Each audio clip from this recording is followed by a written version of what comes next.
Hello friends, good morning. সকলে কেমন আছো? আশা করি ভালো আছো। আর আমিও আছি মোটামুটি ভালো, তবে আগের থেকে একটুখানি ভালো আছি। আর সকালবেলাতে দেখতেই পাচ্ছ এক গাদা ওষুধ নিয়ে বসেছি। সকাল সকাল একসাথে 3টে করে ওষুধ খেয়ে তারপর আমার দিন শুরু হচ্ছে, যে কাজটা আমার একদমই করতে ইচ্ছে করে না। একদমই মানে ওষুধ তো আমার একদমই খেতে ইচ্ছে করে না, তবু কি করব, অসুস্থতার জন্য খেতে তো হবেই, নিজেকে তো সুস্থ হতেই হবে।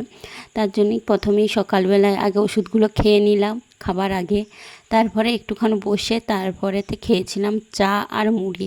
আর এখন আমাকে প্রত্যেক 2 থেকে 3 ঘন্টার মধ্যে কিছু না কিছু খাবার খেতেই হবে।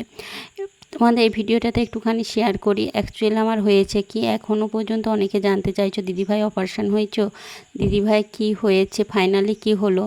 না গো, আমার স্টোন নেই, অপারেশন হতে হয়নি এখনও পর্যন্ত। যে রিপোর্ট অনুসারে, এমআরআই থেকে শুরু করে সমস্ত কিছু রিপোর্ট অনুসারে কোনো কিছুই নেই।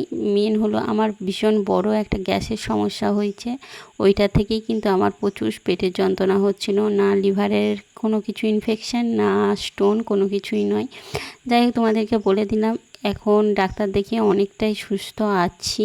তবে এখনও কিন্তু 80% মানে অসুস্থ আর 20% সুস্থ, এই রকম। কারণ ওষুধ তো চলছে, দেখতে পাচ্ছ। আর তারপরে তোমাদের দাদাভাই ফোন করেছিল, সে তো সবসময় ফোন করে, গিয়ে ভিডিও কল করে, যে প্রত্যেক মুহূর্তে একদম ঘন্টার পর ঘন্টা খেয়াল নিয়ে যায়। কারণ কখন কি হচ্ছে না হচ্ছে, তারও ওইখানে প্রচুর টেনশন হচ্ছে। আর একটু সুস্থ আছি বলেই নিজে কিন্তু ঘর দুয়ারগুলো বাগাতে শুরু করেছি।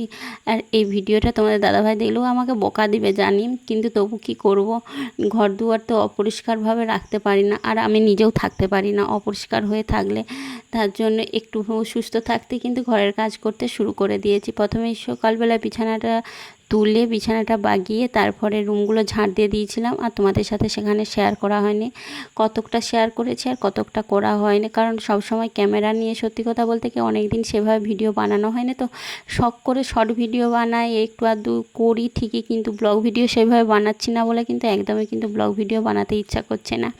কি আর করা যাবে। আর এদিকে আমি কাজ সমস্ত কিছু সেরে নিয়েছিলাম, দিয়ে বাবা ফোন করেছিল যে আমি যাচ্ছি। আর বাবা আসার সময় বলল, কি সবজি লাগবে বল, আমি নিয়ে যাচ্ছি, তুই তো আর হাট করতে পারিস না। তার জন্যেই বাবা বাজার থেকে অনেক সবজি কিনে এনেছে। আর দেখো, ছেলে আসতে না আসতেই তার দাদুর সাথে আবদার শুরু হয়ে গেছে, দাদু কি এনেছো দেখতে শুরু করে দিয়েছে। আর তার আদর খাওয়া হচ্ছে দাদুর কাছে। আর এদিকে দেখো বাবা কত কি সবজি নিয়ে এসেছে। এই শাকগুলো হলো বাবার জমিতে হয়েছে, কলমি শাক আর পুঁই শাক। আর সবজিগুলো বাজার থেকে কিনে এনেছে, শসা, ঝিঙ্গে, ঢ্যাঁড়স, পটল, করলা করে নিয়ে এসেছে। যা নিয়ে এসেছে আমার এখন মোটামুটি 4-5 দিন ভালোভাবেই চলে যাবে, আমাকে আর হাটে যেতে হবে না।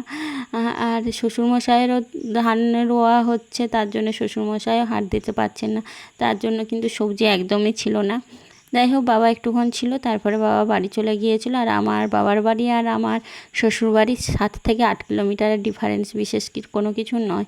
তাহলে যখন খুশি যাওয়া যেতে পারে, আবার যখন খুশি আসা যেতে পারে, এই রকম আর কি। তারপরে দেখো, তোমাদের দাদাভাইয়ের জামা প্যান্ট থেকে শুরু করে সমস্ত কিছু পরেছিল, ছেলের স্কুল ড্রেস, আর এই সমস্ত কিছু। কারণ বললামই তো, শরীর একদমই ভালো নয়, একটু ভালো আছি, তার জন্য ভাবলাম যে এই কাজগুলো করে নিই। আর এদিকে ছাদের ধারগুলোও ধুলোতে কেমন শ্যাওলা পড়ার মতন হয়ে গিয়েছিলো, সেগুলোও একটু পরিষ্কার করছিলাম, কারণ ঘরদুয়ার অপরিষ্কার একদমই থাকতে পারি না বলেই তো দিলাম। আর ছাদগুলোও সে কীরকম রং করার পর থেকে কোনো কিছুই পরিষ্কার করা হয়নি, তাই একটু একটু করে নিজে পরিষ্কার করার সমস্ত কিছু চেষ্টা করছি। যাই হোক, আজকের ভিডিওটা এই পর্যন্ত। সকলে ভালো থেকো, সুস্থ থেকো। ছোট ছোট মিনি ব্লগই তোমাদের সাথে এরপর থেকে শেয়ার